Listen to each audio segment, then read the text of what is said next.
اعوذ بالله من الشیطان الرجیم. بسم الله الرحمن الرحیم.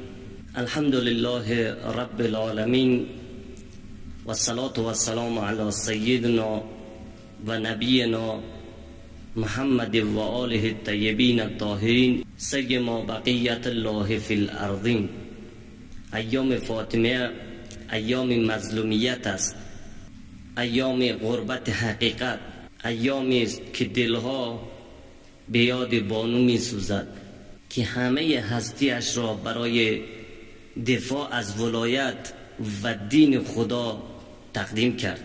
حضرت فاطمه زهرا سلام الله علیها نه فقط دختر پیامبر بلکه حجت خدا بر حجیت‌های الهی است. برادران و خواهران، اگر ما میخواهیم فاطمی باشیم باید بدانیم که چرا فاطمه زهرا سلام الله علیها به شهادت رسید. شهادت صدیقه طاهره سلام الله علیها فقط یک مصیبت خانوادگی نبود، یک هشدار تاریخی بود، هشدار به همه نسل‌ها که اگر نسبت به حق به تفاوت شوید حتی خانه وحی هم در امان نمیماند.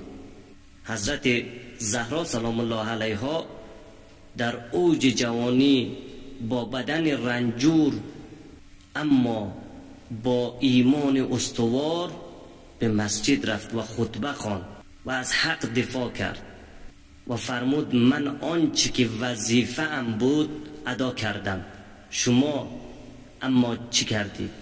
حضرت فاطمه سلام الله علیها به ما آموخت که سکوت در برابر ظلم خیانت به دین هست.